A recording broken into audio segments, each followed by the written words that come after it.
Hello, everybody, and good morning. Welcome to those who are joining us online. You are most welcome to this conversation. My name is Tamsin Rose, and I have the great pleasure of being the moderator, the guide for our conversation today. And the event is co-organized by the European Public Health Alliance and the Office of the United Nations High Commissioner for Human Rights, the OHCHR. Why are we here today? Well, we aim to raise awareness on the impact of racism and discrimination on health outcomes. And we've brought together today stakeholders from across the sector and policymakers to try and provide an overview of the concrete impacts of racism and discrimination on mental and physical health. We're going to highlight the most recent research developments and the challenges that we have at national, European, and global level.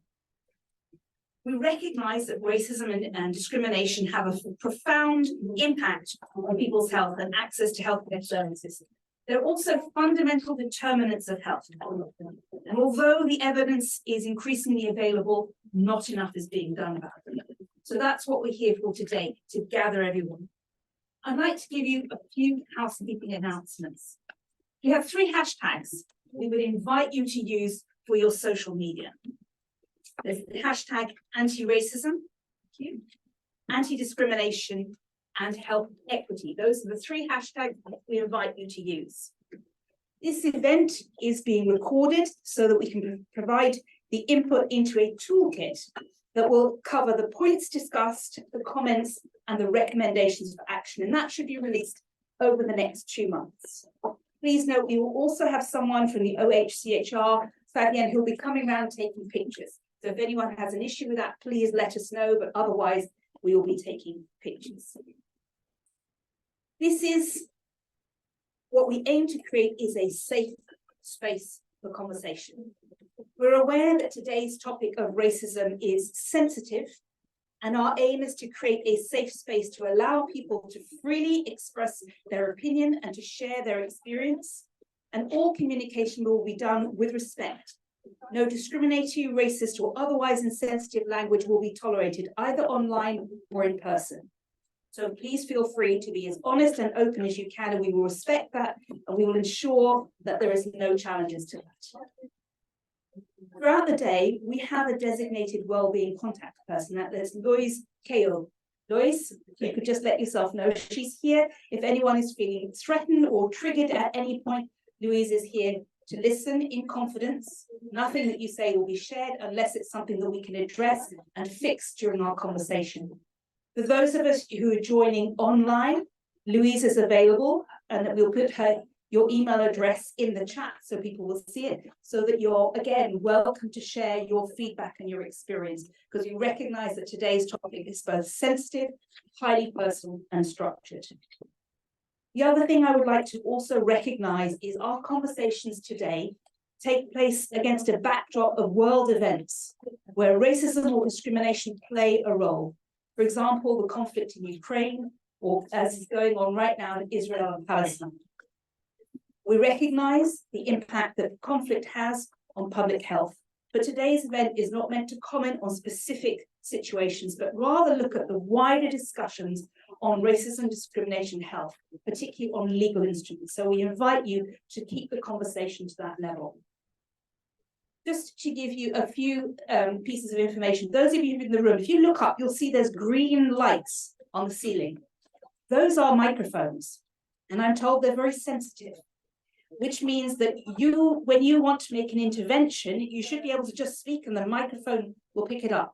It also means that any casual conversation may also be picked up by the microphones, which would be very disturbing to our colleagues online who are unsure who to listen to. So just please be aware of that.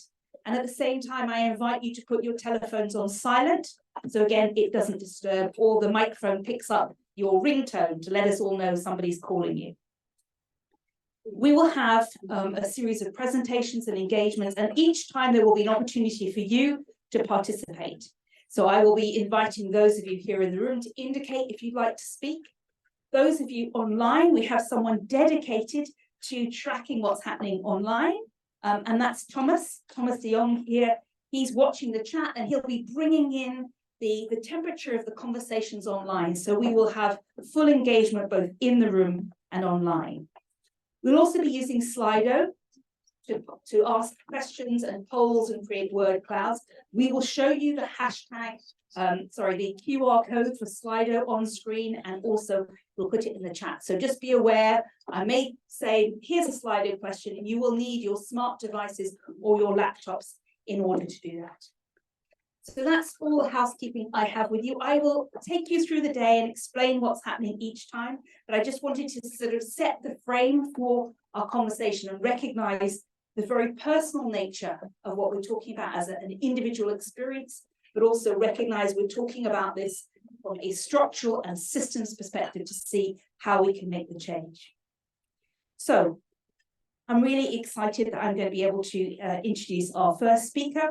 But before we do that, I'm going to give you, if you can see the Slido QR code, you can either go to slido.com and you put in the hashtag health, or you can take a photo of that. And the first question we're asking is, what does racism mean to you?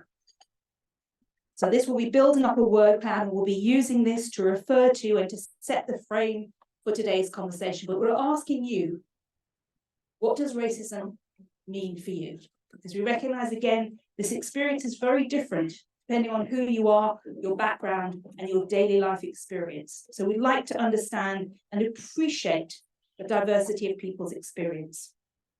And as that word cloud is being created, I'm going to invite the two organizers to come up and share their first perspective. And the first person I'd like to invite up is Elena Kountouri, who is the acting regional representative for Europe for the OHCHR.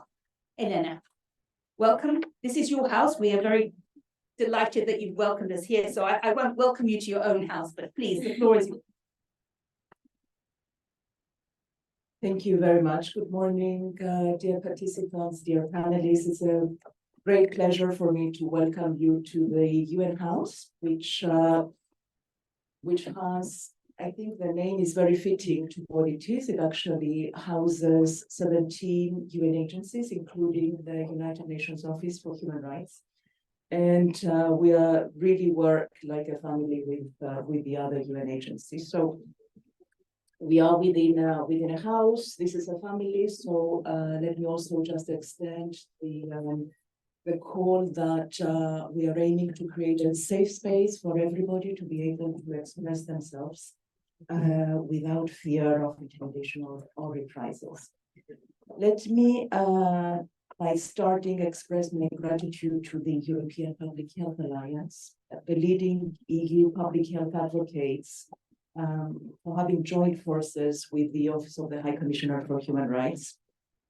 We're very privileged in the Regional Office for Europe to be able to address this multiple lenses and of discrimination, and also create partnerships to eliminate racial discrimination.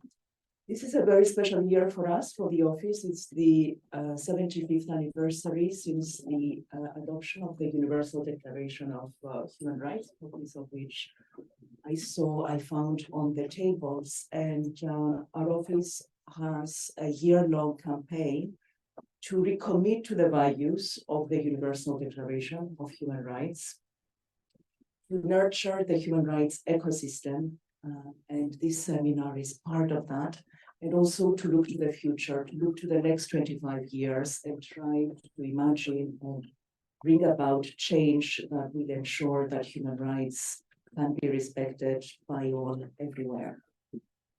This is the first of a series of events aiming at highlighting the gaps in achieving inclusive and free of racism societies, and co-create spaces for discussion on measures, good practices, and strategies on the implementation of all human rights in freedom from racial discrimination. If you allow me, I'm very pleased to introduce Mila Paspalanova, who is my esteemed colleague. She's our anti-racial discrimination advisor here in the Regional Office for Europe. We have one for every regional office, and we're very privileged to have here and to have this capacity to work on issues of racial discrimination, policies on anti-racism, and integration of the human rights-based approach into policy. Let me mention that the work on anti-racism at the Office of the High Commissioner for Human Rights has a long-standing history, and that the International Convention on the Elimination of Racial Discrimination was the first convention that was adopted in 1968, based on the Universal Declaration to further define the rights and ensure the elimination of all forms of racial discrimination. Let us go back to the definition of racial discrimination. We have the questions, so I don't know if I'm going to jinx it, but racial discrimination means the distinction, exclusion, restriction, or preference based on race, color, descent, national, or ethnic origin, which has the purpose or effect of nullifying or impairing recognition, enjoyment, or exercise on an equal footing of human rights and fundamental freedoms in the political, social, cultural, or any other field of public life. And let me just stress the significance of each of those words that I'm sure that you will explore later on. The determinants of racism on health have been well documented, and the body of research demonstrating the detrimental impacts of structural racism on health is abundant and constantly growing. We will have the opportunity to listen from two leading researchers what science has to say about this in a short while. We also need to make the links with structural and historic racism and underline that as long as we do not address the root causes related to structural racism, we will continue to fail to recognize and thus combat patterns, hierarchies, classifications, unequal representation and distribution of power and resources that maintain racialized communities in high rates of poverty and social exclusion. As I have the floor, let me just inform you that the ICERT, the Committee on the Elimination of Racial Discrimination, is working on a draft general recommendation number 37 on racial discrimination in the enjoyment of the right to health, which is currently being drafted in close collaboration with the World Health Organization and then with consultations across regions in the world. And we are hoping to facilitate a consultation in Brussels early next year with members of the committee. Recently, the Fundamental Rights Agency has published a report, Being Black in Europe, which demonstrates the increased experiences of racism in comparison with a previous study cycle published in 2019, specifically in the area of health. And on average, 9% of people of African descent have unmet needs of healthcare in comparison with 3% of the general population. And I'm sure this is something you will be looking into. Let me underline also the intersectional forms of racism and the need to view the right to health under a broader lens and recognize that health outcomes as determined by race also depend on nutrition, housing, clean water, sanitation, access to work, breaking the circle of poverty and exclusion, and recognizing that women and children are disproportionately affected. And this is what we call, of course, the interdependence between different human rights. And finally, let me finish by stating that the persistent concern expressed by treaty bodies, the UPR, as well as special procedures, as to lack of adequate data and indicators on racism. And I'm also very pleased to see on the tables that we have copied the Office's relevant indicators framework, which established minimum set of indicators for each right, including cross-cutting principles. So this is a great tool to be able to establish benchmarks and timelines for measuring racism and also improving the situation. I was asked to narrate a personal experience of racism to finish this introduction. Instead, I would rather say a few words about the recent developments in Israel and Palestine. And just to quote the High Commissioner in his statement of 4 November, whereby he has condemned the rise in national, racial, or religious hatred on both sides that constitutes incitement to discrimination, hostility, or violence, which are prohibited under international human rights law. So I just want to leave you with that, and I think it goes back to the question that our storyteller has put on the screen: what is racism? And we now will have an excellent session. Thank you.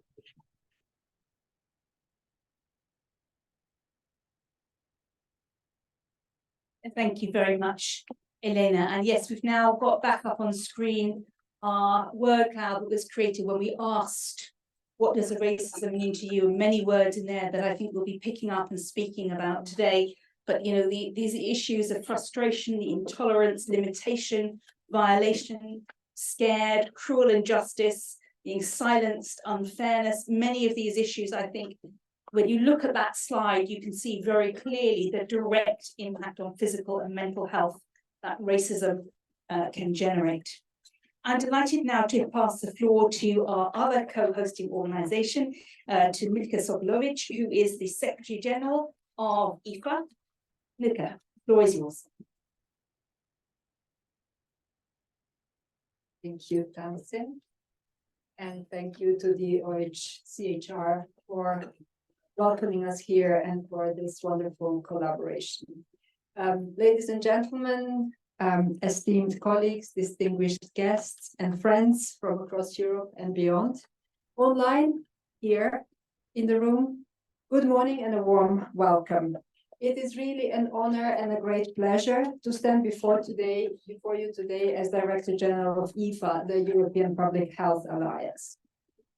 As Tamsin has said, our gathering today is not just another conference. It is a call. It is a loud call to act on one of the most pressing and pervasive, and yet too often overlooked issues of our time: the impact of racism and discrimination on health.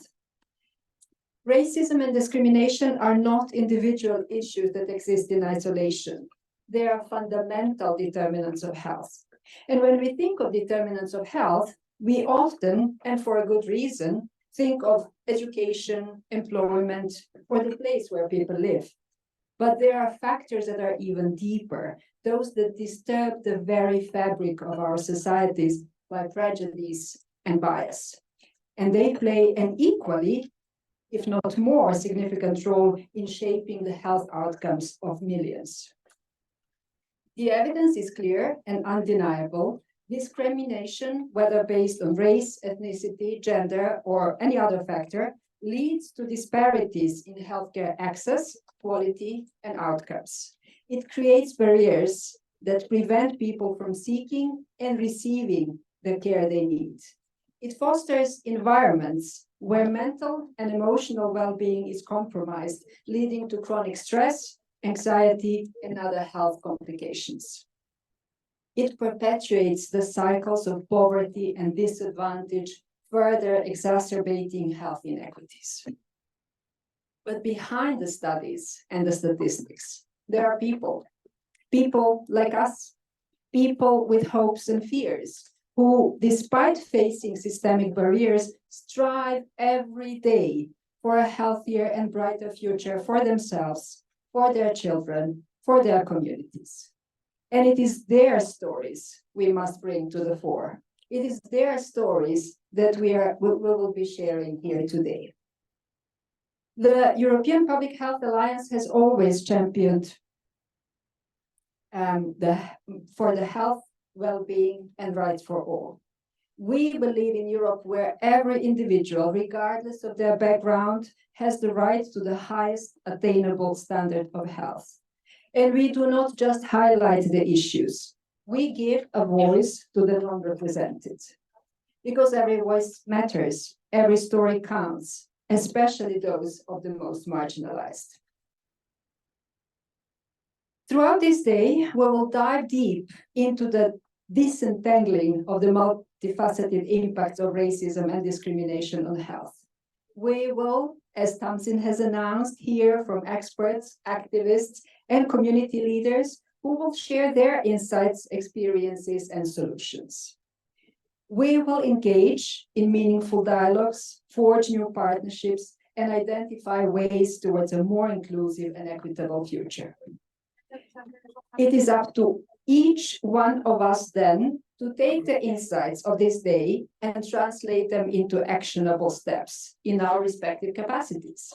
Whether you are a policymaker, a healthcare professional, an activist, or a concerned citizen, you have a role to play in dismantling the structures of discrimination and racism and in building a more just and healthy society.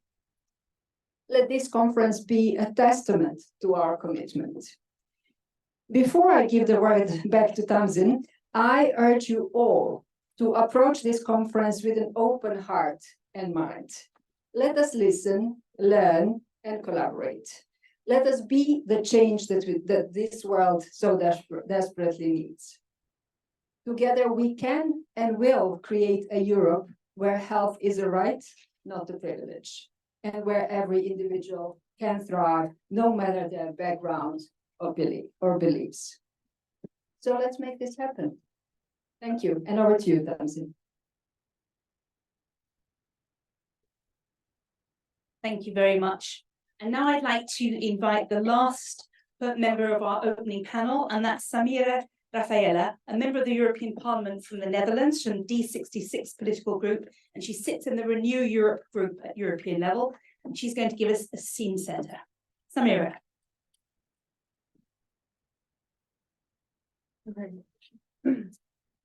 Thank you very much, and good morning to you all. First of all, I would like to thank you for this great invitation. That means a lot to me. It's a very important event and obviously a very important topic, because unfortunately the specific difficulties that we see that different people in society have, and take for example people of color, people with a migrant background, people of African descent, face in regards to access the health service adequately is very alarming. And I could notice that myself as being a woman of color, but also a daughter of a father who came from the African continent to the European continent, and also experiencing and realizing that given your background and the way you look like, and what your name is and your identity is, that even when it comes to health services and the access to health services, that you can really experience these very difficult obstacles that is of major impact, but also direct impact on, that has direct impact on your health and the way you live and the quality of life. So ever since I was young, I really wanted to make it my mission to become a member of the European Parliament, to be part of a positive and sustainable change for everybody in society, and not just for the demographical majority. So in 2019, I made it into Parliament as the first Afro-Caribbean, Dutch Afro-Caribbean MEP, and only a few women of color were elected in 2019. I hope for 2024 that we will not be so special anymore, because we will see more people of color in the European Parliament, but already looking at the political lists throughout Europe, it does not really make me satisfied. So I really want to try to do my best to make sure that we represent people, and especially when it comes to topics like health and health equity. So what I've seen in this issue and regarding this specific issue is that racism continues to persist and also constitutes a major barrier towards achieving equitable and responsive healthcare. And this is especially true for women of African descent. We have been working on a report on intersectionality related also to the topic of health, where we can really see that the access to health services for women with a migrant background and women of color is less effective, having less resources, having less opportunities also to learn more about their own body, to have access to information, to learn about your own body and the risks that you have, given the identity that you have and given, you know, the type of body DNA and genes you have. So we need to recognize that also related to the race you have, that you can have more risks or that you have more challenges, for example, given specific health issues, and I'll come to that. So when it comes to and what we also saw is that when it comes to receiving the quality healthcare, it is inadequate when you speak about this specific group. So a systematic scoping review of studies looking at healthcare users' perspectives on racism in healthcare shows that racialized minority healthcare users are alienated due to racism and lack of empathy, resulting in adequate healthcare. And this is very serious and ultimately leads to people of color being misunderstood, misdiagnosed. That's very bad and riskful, being misdiagnosed. Like, oh, you can go home, it's probably stress, oh, it's probably nothing. And then it's something very, very bad and serious. But also being mistreated with sometimes deadly consequences. I've been a caretaker myself for 1 year for my father who passed away. And he is Ghanaian Nigerian, and he had this very specific health issue at the end, a very specific form of cancer.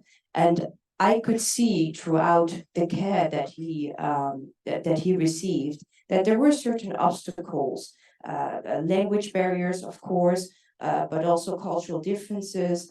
But also, it took more time for the doctors and medical experts to understand his body and to also understand the specific health issues given his identity.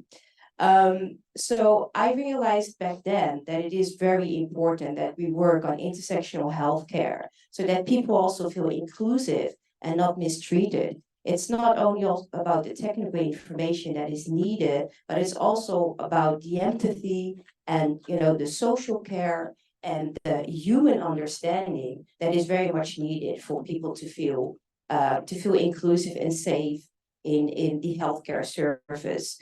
So we also need to work on how the healthcare staff is behaving and dealing also with racism unconsciously as they exhibit implicit racial bias, for example, negative attitudes and stereotypes against racialized minorities in their care. And this is something that I have personally also testified and seen when I was a caretaker for my father. And this was particularly also visible during the COVID-19 pandemic, for example, as you might know, where a May 2020 study in the US estimated that people of African descent were 3.57 times more likely to die from COVID-19 than Caucasian people. The intersectionality of gender and race and its impact on the health of women of African descent, for example, is very important to keep in mind. And I do advocate at this moment as an MEP for this. I am, for example, in the middle of launching my project, Let's Talk About Our Body, where I make it totally clear that women of African descent have a very different standing in our society than any other community, because this intersection of race and gender for Black women is more than the sum of being Black or being a woman. It's the synergy of the two. So Black women are subjected to high levels of racism, sexism, and discrimination at levels not experienced by Black men or Caucasian women. In contrast to women of African descent, Caucasian women have benefited from living in a politically, culturally, and socioeconomically white-dominated society. So that means that, throughout the knowledge and the expertise that we could gather in society about health services and health issues, not being the norm all this time means that, all this new expertise and new protocols and new procedures were not built on your norms and your situation. And these benefits accumulate across generations. So creating a cycle of overt and covert privileges not afforded to Black women, such as the wage gap differentials, generational wealth, and cultural or educational capital. And these privileges do not mean that, all, for example, Caucasian women are similarly advantaged, nor all Black women similarly disadvantaged. But these social conditions create the environment for health disparities to exist and persist. So depending on how you participate in society, depending on your access to, information, and depending on the status you have in society or the job you have, you can make it easier for yourself. But if you would not have that and then end up being a woman of color and you have not the access to status, information, or network and expertise, then what? So we really need to work on the way, people can live, learn, work, and make sure that they have, the equal basis and the same access of information. And as a result of these disparities, we also see that, for example, women of color have higher rates of sexually transmitted infections, reproductive cancers, overseen conditions of their reproductive organs in general, and unintended pregnancy than other women. And the specific topic that I am touching upon in the European Parliament right now is, for example, related to menstruation and hormone-related issues, but also the challenges when it comes to fibromes, for example. We see that there is not enough information on that specific issue when it comes to women of color, and I'm very much advocating for that, to make sure that women of color have more information on the challenges that they have, for example, when it comes to fibromes, but also menstruation, hormone-related issues. Unfortunately, I can talk about it myself, and from my own experience, I realized that I need to do something, because I realized that within my network, my friends and women of color do not realize that they have more chances actually to get fibromes, for example. And it was by coincidence that I actually found out myself. And that was the moment when I started, okay, I'm gonna launch this project, let's talk about our body. Because if I would only learn and know by coincidence, then what happens to all these women that might not have a coincidental appointment with the doctor? So consequently, combating systematic racism in healthcare systems starts with understanding the many forms of racial discrimination and prejudice embedded in them.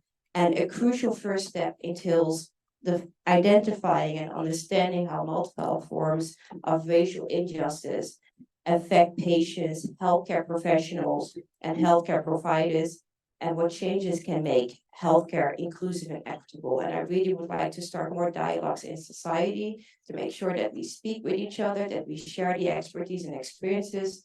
This is exactly why I find it so important to have the Let's Talk About Our Body dialogues among women and women of color, so that we make ourselves very conscious on what can happen to your body and what can be the situation with your body.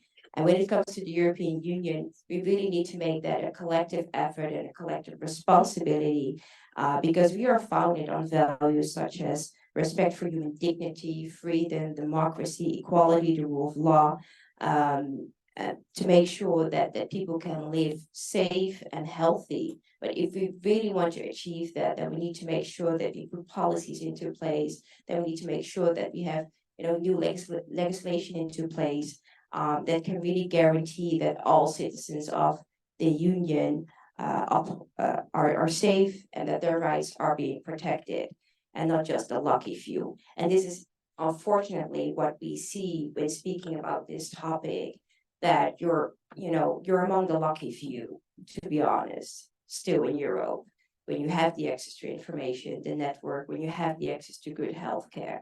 And I realized from my own experiences, whether it was throughout the experience with my father or finding out specific issues about myself, that I've been among the lucky few to know. But I also realized that there's a big part in society that doesn't know, that cannot be working on, that cannot be busy with this topic because they have so much other issues to think about. Take, for example, poverty, or making sure that you can pay your bills every day, and having all that stress and having all the other kind of issues in life can also make people less attentive when it comes to their own specific health related issues.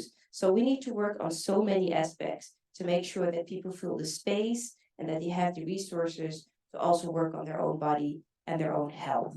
So I want to thank you for organizing this event and participating also in this event. I can unfortunately not stay for hearing about the outcomes of the event, so I would really like to be updated afterwards, so that we can bring that back to the European Parliament for the solutions and policies that we're trying to define and create. Thank you very much.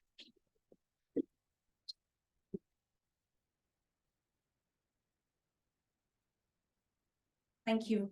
Thank you very much. And that brings this first opening session to a conclusion.